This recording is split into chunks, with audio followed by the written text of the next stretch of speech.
Hello students, BIB के YouTube channel पर मैं हेमंत चौबे एक बार फिर से आप सभी लोगों का स्वागत करता हूं।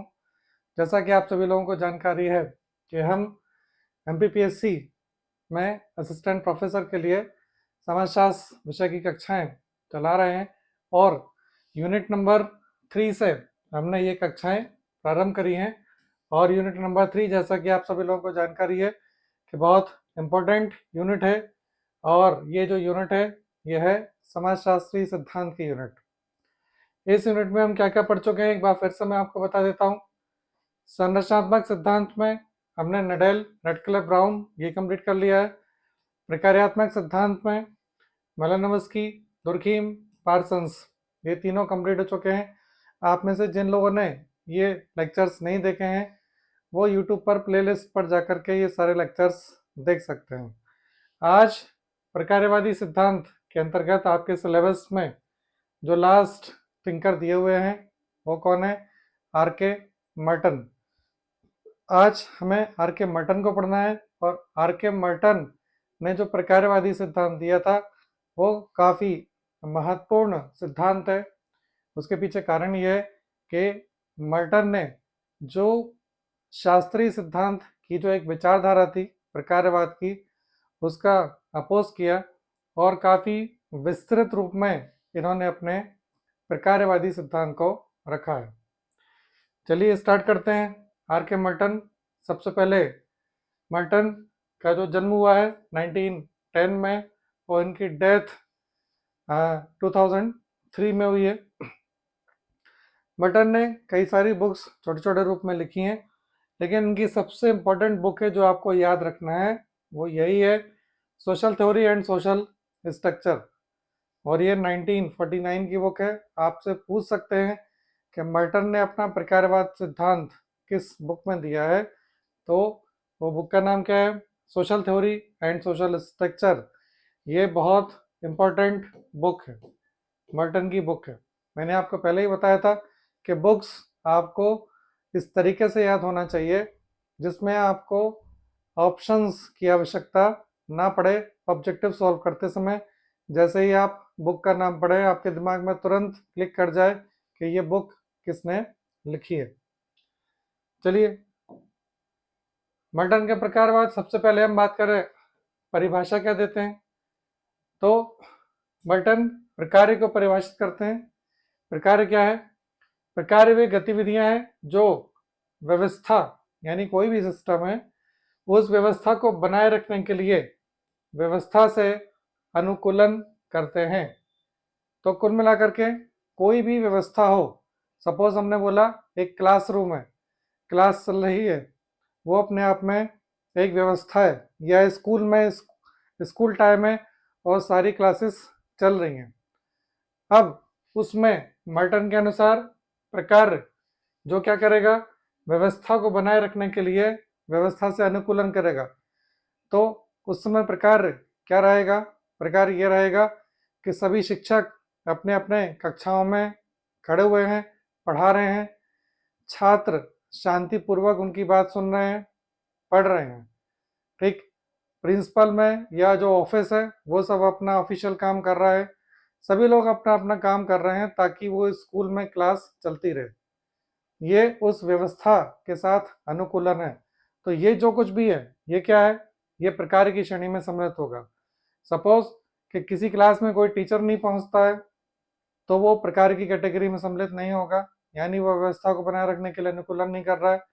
या बच्चे बहुत ज़्यादा शोर मचा रहे हैं जिससे दूसरी क्लासेस भी डिस्टर्ब हो रही हैं, तो वो प्रकार की श्रेणी में सम्मिलित नहीं होगा। प्रकार केवल वही है जो व्यवस्था को बनाए रखने के लिए अपना सकारात्मक योगदान देता है, और मर्टन क्या बोलते हैं? अनुकूलन करता है।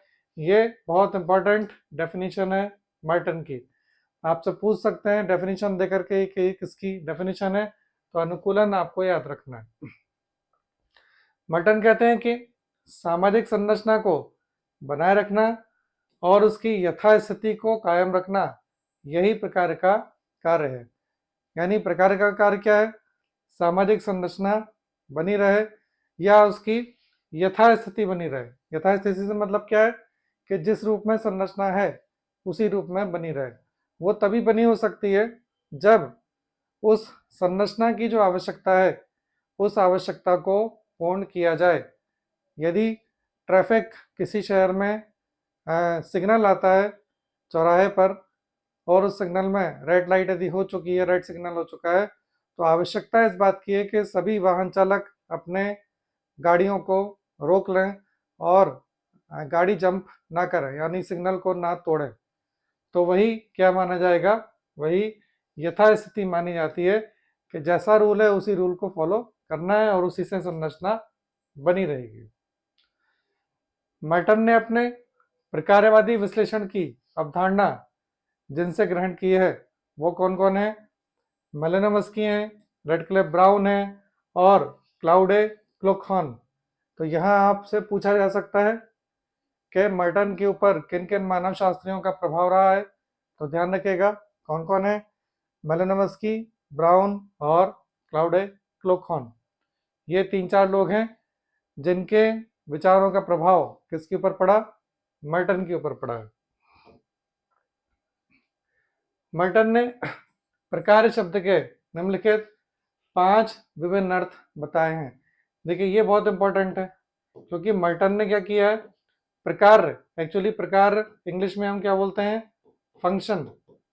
तो मर्टन ये जो शब्द है ना, फंक्शन, आपसे प्रकार हो सकता है कि आपसे ये भी पूछ लिया जाए इस तरीके से लिखा हुआ कि मर्टन ने फंक्शन के कौन कौन से अर्थ बताए हैं या निम्न में से कौन सा अर्थ नहीं बताया। तो फंक्शन शब्द का मर्टन का ये कहना है कि उसके कई सारे अर्थ होते हैं। इसका मतलब ये कि फंक्शन एक बहुत कॉमन शब्द है जिसका अलग अलग जगह यूज किया जाता है। जैसे सार्वजनिक उत्सव या सम्मेलन के रूप में, जैसे हम बोल देते हैं मैरिज फंक्शन, तो वो क्या है? सम्मेलन है या कोई उत्सव है। दूसरा, व्यवस्था के रूप में, यानी कोई भी सिस्टम बना हुआ है, ठीक है, तो उस सिस्टम को हम क्या बोल देते हैं? हम उस सिस्टम को पूरा फंक्शन के नाम से जानते हैं।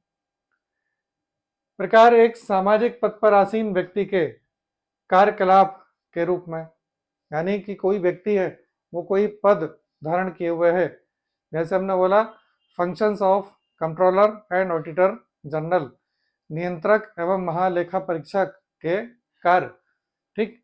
तो फंक्शन शब्द यहाँ पर भी आ जाता है। इसके अलावा गणित शास्त्रीय प्रकार मैथ्स में भी होता है, आपने पढ़ा होगा एफ एक्स, ठीक है, तो यहाँ पर भी फंक्शन शब्द का यूज वेरिएबल में होता है। व्यवस्था को बनाए रखने में सहायक प्राणी शास्त्रीय या सामाजिक कार्य प्रणालियों के रूप में प्रकार, यानी कोई व्यवस्था है, उस व्यवस्था को बनाए रखने में कोई सहायक क्या है? प्राणी शास्त्रीय या सामाजिक कार्य प्रणाली। इस रूप में भी किसका यूज किया जाता है? फंक्शन शब्द यानी प्रकार शब्द का यूज किया जाता है। तो मर्टन ने क्या किया है? मर्टन ने बेसिकली देखा जाए ना तो ये जो 5वें नंबर का है, इस 5वें नंबर के प्रकार को ही उठाया है, उसको एक्सेप्ट किया है और उसकी ही व्याख्या की है, ठीक है। तो ये जो 5वें नंबर का है, इस 5वें नंबर का मर्टन यूज करते हैं प्रकार का। मर्टन ने क्या लिखा है? केवल उपरोक्त 5 अर्थों में ही नहीं बल्कि इसके अलावा एक से अधिक अर्थों में भी प्रकार शब्द का यूज किया जाता है, यानी 5 के अलावा भी और भी बहुत सारे अर्थ हैं। जैसे इस शब्द को किसमें? किसी उद्देश्य में या प्रेरणा में या प्राथमिक हित में या लक्ष्य, ठीक है, इत्यादि के विकल्प के रूप में प्रयोग में लाया जाता है। यानी फंक्शन शब्द का जो प्रयोग है वो किस किस के विकल्प में आता है? कोई उद्देश्य या प्रेरणा हो सकती है या कोई लक्ष्य हो सकता है या प्राथमिक हित हो सकता है, इनके ऑप्शन के रूप में, इनके विकल्प के रूप में फंक्शन शब्द का प्रयोग होता है। तो ये ध्यान रखिएगा, ये बहुत इंपॉर्टेंट है, यह आपके परीक्षा की दृष्टि से महत्वपूर्ण है। आपसे पूछने में आ सकता है कि मर्टन ने फंक्शन शब्द का प्रयोग निम्न में से किस रूप में नहीं किया है या किस रूप में किया है। तो ये सब आपको 5 और 5 के अलावा ये याद होना चाहिए। मर्टन क्या करते हैं? प्रकार के 2 आधारभूत अर्थों को स्वीकार करते हैं। कौन सा? सावयवी व्यवस्था के रूप में प्रकार, सावयवी व्यवस्था मतलब जो मनुष्यों की व्यवस्था है, मनुष्य एक सावयव है वो, तो सावयवी व्यवस्था के रूप में प्रकार। दूसरा, एक सावयवी व्यवस्था के अंतर्गत किसी लक्ष्य, उद्देश्य इत्यादि के परिणामों के रूप में प्रकार, यानी कोई भी व्यवस्था है, कोई भी सिस्टम हो सकता है, और उस सिस्टम में कौन कौन से लक्ष्य हैं, यानी कि उसके उद्देश्य हैं, और उसका आखिर क्या परिणाम निकलता है, वो व्यवस्था धार्मिक व्यवस्था हो सकती है, राजनीतिक व्यवस्था हो सकती है, अर्थव्यवस्था हो सकती है, कोई भी व्यवस्था हो सकती है। ठीक है, तो उस व्यवस्था के अंतर्गत क्या लक्ष्य है और क्या उसके उद्देश्य हैं, क्या उसके परिणाम निकल रहे हैं। ठीक है, तो ये दो आधारभूत अर्थ हैं जिनका मर्टन यूज करते हैं अपने प्रकारवाद में। प्रकारवादी सिद्धांतों की तीन आधारभूत मान्यताएं हैं जिनको मर्टन स्वीकार नहीं करते हैं।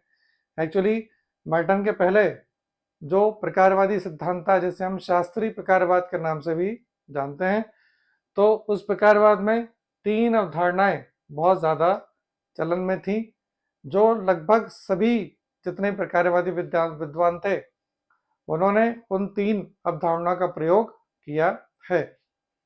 ठीक है, कौन कौन सी अवधारणाएं, और मर्टन इनका यूज नहीं करते हैं, इसका अपोज करते हैं। पहला क्या है, समस्त सामाजिक इकाइयां एक सामाजिक संरचना या व्यवस्था में कुछ सामाजिक प्रकारों को करती हैं, यानी कोई भी व्यवस्था है, उस व्यवस्था में जितनी भी इकाइयां हैं वो उस व्यवस्था के लिए कुछ ना कुछ प्रकार्यात्मक योगदान देंगी। ये पहली अवधारणा थी। मर्टन इसे नकार देते हैं कि ऐसा नहीं हो सकता। ये इकाइयां संपूर्ण सामाजिक व्यवस्था के लिए प्रकार करती हैं। इसको हम क्या बोलते हैं, सार्वभौमिक प्रकारवाद। मेलिनोवस्की का कंसेप्ट था सार्वभौमिक प्रकारवाद, यानी सभी जगह पूरे विश्व में जितने भी समाज हैं उन सभी समाजों में क्या है, प्रकार जो इकाइयां हैं वो प्रकार का काम कर रही हैं। मर्टन सार्वभौमिक प्रकारवाद को भी नकारते हैं और इतना ज़्यादा एक्सेप्ट नहीं करते। तीसरा, इन इकाइयों का प्रकार सामाजिक संरचना व व्यवस्था के अस्तित्व और निरंतरता के लिए अनिवार्य है, यानी प्रकारों की अपरिहार्यता। ये भी मेलिनोवस्की ने बोला था कि प्रकार क्या होता है, अपरिहार्य है किसी भी इकाई के लिए। तो मर्टन इसको भी एक्सेप्ट नहीं करते हैं। कुल मिलाकर के ये जो तीनों कंसेप्ट हैं, तीनों विचार, ये मर्टन एक्सेप्ट नहीं करते हैं, और मर्टन बोलते हैं कि ऐसा जरूरी नहीं है, यानी ये जो लिखा गया है ऐसा होना जरूरी नहीं है। फिर क्या है, मर्टन क्या बोलते हैं, मर्टन कुछ अवधारणाएं बताते हैं। क्या बताते हैं, नंबर एक, प्रकार्यात्मक एकता या संगठन वास्तव में एक प्रयोग सिद्ध या प्रत्यक्ष मूलक संगठन है, यानी जो प्रकार्यात्मक एकता है या जो संगठन है वो क्या है, प्रत्यक्ष मूलक संगठन। प्रत्यक्ष मूलक संगठन से मतलब क्या है, आप उसका अध्ययन कर सकते हैं, आनुभाविक अध्ययन किया जा सकता है इस प्रकार के संगठनों का, और उनमें जो प्रकार्यात्मक एकता होती है। आप कोई भी संगठन, जैसे मैंने आपको बताया, कोई धार्मिक संगठन हो सकता है, आर्थिक संगठन हो सकता है, राजनीतिक संगठन हो सकता है, कोई भी हो सकता है। नंबर दो, सामाजिक रीतियां तथा घटनाएं एक समूह के लिए प्रकार्यात्मक हो सकती हैं, जबकि दूसरे समूह के लिए वही रीतियां तथा घटनाएं अकार्यात्मक हो सकती हैं। तो देखिए, एक जगह कुछ रीति रिवाज है, वो एक जगह पॉजिटिव हो सकता है, लेकिन दूसरी जगह वो पॉजिटिव की कैटेगरी में नहीं आ सकता। मर्टन ने जो आलोचना की है वो इसी पर ही की है। ठीक है, जैसे कि पश्चिमी देश हैं, पश्चिमी देशों में आपको जानकारी होगी कि लिव इन रिलेशन का सिस्टम चलता है, यानी विवाह, बिना विवाह किए साथ में रहना। ये वहाँ पे बहुतायत में, ठीक है, बहुतायत में लोग बिना विवाह किए साथ में रहते हैं, परिवार भी कर लेते हैं। लेकिन भारत में ये जो लिव इन है, भारत में लिव इन कुछ बड़े शहरों में थोड़ा बहुत ही चल रहा है। बाकी यदि बोले पूरे भारत में, यदि आप सोचें कि ये पूरे भारत में चालू हो जाएगा या बिल्कुल पश्चिमी देशों की तरह हो जाएगा, भारत के लिए भी प्रकार्यात्मक रहेगा, तो ऐसा नहीं है। यानी एक सिस्टम एक जगह प्रकार्यात्मक हो सकता है तो दूसरी जगह वो प्रकार्यात्मक ही रहे, ऐसा जरूरी नहीं है। तीसरा क्या बोलते हैं, सार्वभौमिक प्रकारवाद की धारणा में संशोधन आवश्यक है। वो जो सार्वभौमिक प्रकारवाद था कि जितनी भी इकाइयां सभी समाजों में क्या करती हैं, प्रकार का कार्य करती हैं, तो मर्टन क्या बोल रहे हैं कि इसमें संशोधन जरूरी है। क्यों? क्योंकि एक समाज या समूह के जो प्रकार्यात्मक परिणाम हैं वे दूसरे समाजों या समूहों पर लागू नहीं भी हो सकते हैं। यानी एक जगह जो चीज पॉजिटिव है वो सिस्टम दूसरी जगह भी एज इट इज पॉजिटिव रहे, ऐसा नहीं हो सकता। हो सकता है कि एक घटना या एक नियम एक जगह अच्छा हो, जैसे ठंडे देशों में लोग शराब पीते हैं, ठीक है, क्योंकि वहाँ बहुत ज़्यादा ठंड पड़ती है। ठीक, पश्चिमी देश हैं, यूरोप के देश हैं, यहाँ महिलाएं भी शराब पीती हैं, यहाँ शराब पीना बुरा नहीं माना जाता। लेकिन भारत जैसे दो देश हैं, यहाँ पे शराब पीना संस्कृति का हिस्सा नहीं हो सकता, यहाँ शराब पीने को सामान्य नहीं माना जा सकता। चौथा क्या है, प्रकारों की अपरिहार्यता का भी संशोधन होना चाहिए। यानी मटन क्या बोलते हैं कि ये जो प्रकार की अपरिहार्यता है इसमें भी संशोधन जरूरी है, क्योंकि एक ही इकाई के एकाधिक प्रकार हो सकते हैं और एक ही प्रकार की पूर्ति विकल्पों द्वारा भी संभव है। यानी कोई एक इकाई है उस वो एक से ज़्यादा प्रकार कर सकती है। जैसे हम बोले शिक्षा व्यवस्था, तो शिक्षा व्यवस्था में ये बोला जाए कि केवल वो तो बच्चों को स्कूली ज्ञान सिखाएंगे, तो ऐसा नहीं है। शिक्षा व्यवस्था बहुत कुछ सिखाती है, वो स्वास्थ्य के बारे में भी आपको जानकारी देते हैं स्कूल कॉलेज में, वो आपको फिट रहना भी सिखा देते हैं, वो आपको जॉब लेने लायक भी बना देते हैं। यानी एक इकाई बहुत से ज़्यादा कार्य करती है। दूसरी बात क्या है कि एक ही प्रकार की पूर्ति विकल्पों द्वारा भी हो सकती है। जैसे हमने बोला कि छोटे छोटे बच्चे हैं, उनका लालन पालन करना किसका काम होता है, परिवार का। अब बड़े बड़े नगरों में क्या है कि हस्बैंड वाइफ दोनों जॉब में है, तो बच्चे का लालन पालन कौन करेगा, तो आपको जानकारी होगी, झूला घर का कंसेप्ट है। तो दूसरा विकल्प क्या आ गया, झूला घर, के बच्चे को झूला घर में डाल दो, वहाँ और भी बच्चे रहते हैं, वो बढ़िया खेलता है, वो उसको पढ़ाते भी हैं, अच्छा खाना भी देते हैं, उसका डेवलपमेंट भी होता है। ठीक है, तो ये भी है कि भाई एक इकाई के एक से ज़्यादा काम हो सकते हैं प्रकार।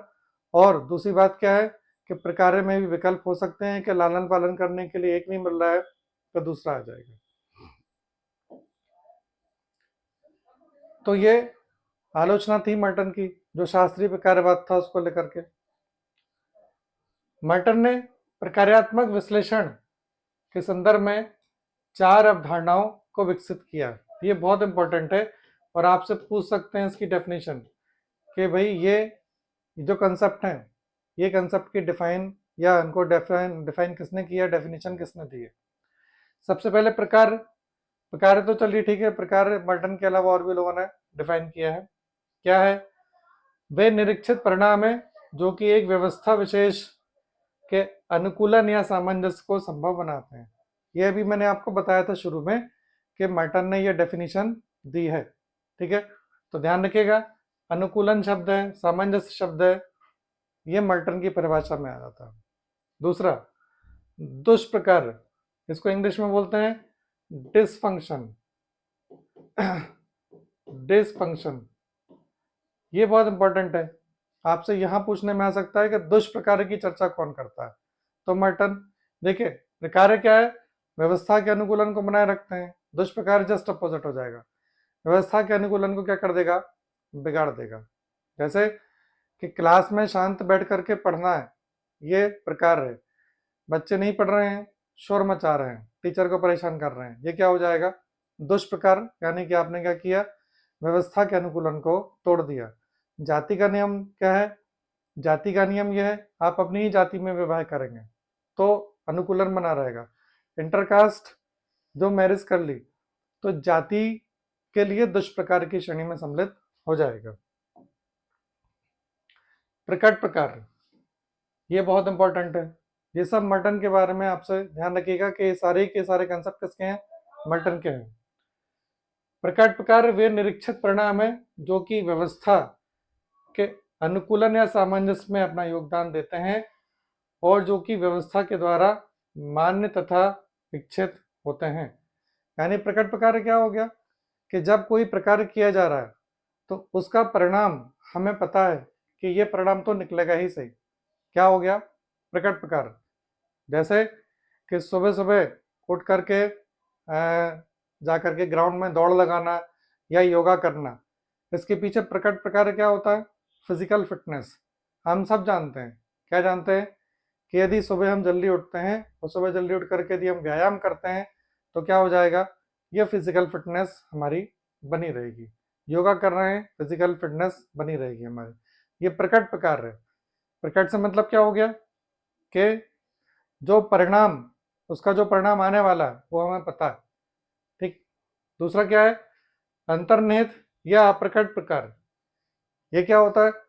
आपको इसके बारे में जानकारी थी नहीं, लेकिन उसका परिणाम आ गया, तब आपको पता चला कि अरे इसका तो ये भी परिणाम आ गया, हम ये जो प्रकार कर रहे थे इससे ये भी फायदा हो गया हमको, और ये तो हम कभी सोच नहीं सकते थे। जैसे सुबह सुबह उठ करके आप योगा करते हैं या फिजिकल फिटनेस के लिए दौड़ने जाते हैं, और ऐसा करते करते आप सालों साल कर रहे हैं और एक आध साल में पता चला आपके शरीर में कोई बीमारी थी जो आपको पता था वो बीमारी है, और वो ठीक हो गई। तो वो ठीक हुई उस फिजिकल फिटनेस योगा करने से या दौड़ने से, आपके व्यायाम करने से। आपको ये पता नहीं था कि ऐसा करने से ये ठीक हो जाएगी, लेकिन वो ठीक हो गई।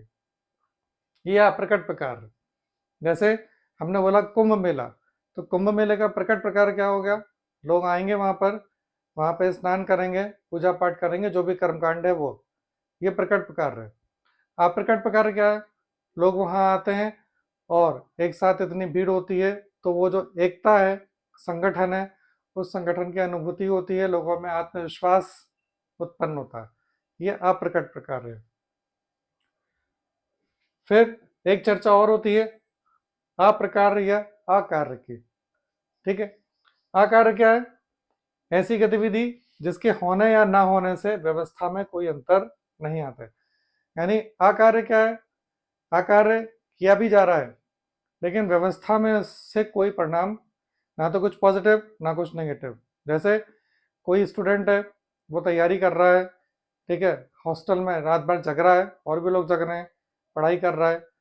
अब वो जग रहा है तो जब पढ़ रहा है वो, तो चाय बना करके पी लेता है या कुछ नाश्ता कर लेता है।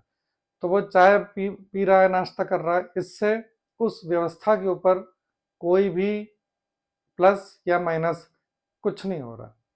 ठीक है, वो किसी कैटेगरी में आ जाएगा? अकार्य की श्रेणी में सम्मिलित हो जाएगा। मल्टन ने क्या किया? प्रक्रियात्मक विश्लेषण के लिए एक पैराडाइम भी बनाया है। ये बहुत इंपॉर्टेंट है। यहाँ आपसे पूछ सकते हैं कि प्रक्रियात्मक विश्लेषण के लिए पैराडाइम की चर्चा कौन करता है?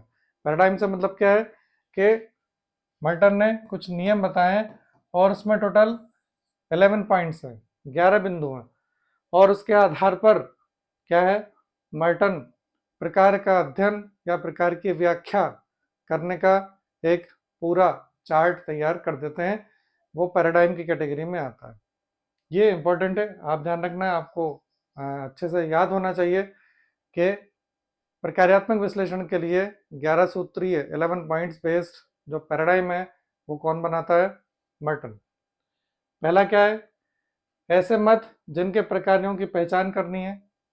नियम है कि सबसे पहले आप वो देख लीजिए, मत कुछ भी हो सकता है, वो मत परिवार भी हो सकता है, स्कूल भी हो सकता है, उसके प्रकारों की पहचान करना है। दूसरा, अध्ययन से संबंधित उद्देश्य और प्रेरणा, यानी आप जो अध्ययन करने जा रहे हैं प्रकार का, तो उसका उद्देश्य क्या है और उसके पीछे प्रेरणा क्या है। मत के प्रकार किस भांति व्यवस्था को बनाए रखते हैं, यानी ऐसे स्कूल है तो स्कूल के जो प्रकार हैं वो किस तरीके से व्यवस्था को बनाए रखते हैं। उन इकाइयों की पहचान जिनके लिए मद प्रकार्यात्मक है। जैसे आपने महिलाओं का अध्ययन किया कि पहले आप स्कूल नहीं जाते थे, या स्कूल जाने के बाद शिक्षा ग्रहण करने के बाद महिलाओं में क्या चेंज आ गया है, ठीक है ना। तो वो उन प्रकारों की खोज जो व्यवस्था की आवश्यकताओं और पूर्व आवश्यकताओं को पूरा करते हैं। तो वो प्रकार क्या, जो व्यवस्था की आवश्यकता को क्या कर देते हैं, पूर्ण कर देते हैं। जैसे स्कूल में यूनिफॉर्म पहन करके आ जाना या साफ सफाई से आना। वह क्रियाविधि जिसके माध्यम से प्रकार्य संपन्न किए जाते हैं, ठीक है ना। तो वो कोई भी क्रियाविधि हो सकती है जिससे प्रकार्य संपन्न किया जा रहा है।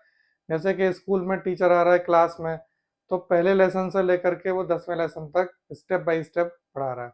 ऐसा नहीं कि 10वां लेसन पहले पढ़ा दिया। प्रकार्यात्मक विकल्पों की अवधारणा। तो प्रकार्यात्मक विकल्प जैसे मैंने आपको बताए थे कि परिवार में बच्चे का लालन पालन नहीं हो पा रहा है, तो क्या है, मैरिज होम है, ठीक है। आजकल शादियां जो है फिक्स करने के लिए पंडित नहीं है शहरों में, तो वो वेबसाइट्स हैं मैरिज की। प्रक्रिया के लिए संरचनात्मक दबाव, तो आप जो प्रोसेस यूज करने वाले हैं उसके लिए संरचनात्मक दबाव।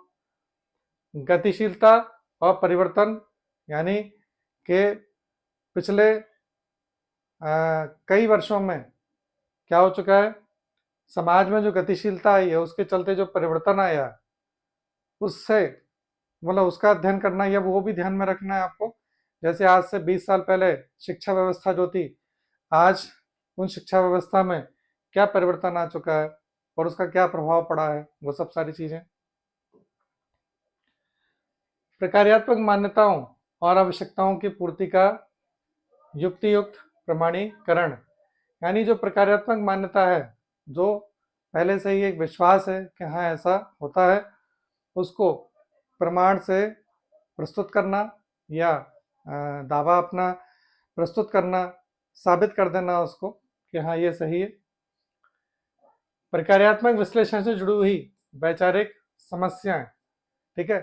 तो कुछ भी हो सकती हैं वैचारिक समस्याएं, जैसे कि आप बोल सकते हैं कि जनजातीय क्षेत्रों में आपने स्कूल का अध्ययन किया, तो आपने बोला कि भाई यहाँ तो जनजातीय भाषा में नहीं पढ़ाया जाता, हिंदी में पढ़ाया जा रहा है, उन बच्चों को वो भाषा समझ में नहीं आ रही है, तो वो वैचारिक समस्याएं हो सकती हैं, ठीक।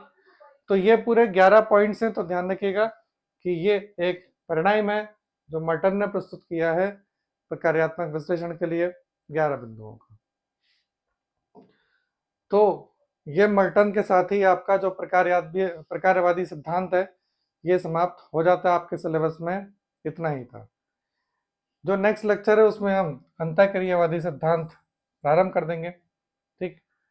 तो जल्दी ही मिलेंगे नई वीडियो के साथ। आप ये जो प्रकारवादी सिद्धांत हैं इसको अच्छे से बार बार देखिए, याद करिए, इनसे संबंधित जो प्रश्न मैं बताता जा रहा हूँ उनको भी ध्यान में रखिए। तो ऑल द बेस्ट, आप अपनी तैयारी अच्छे से करते रहें।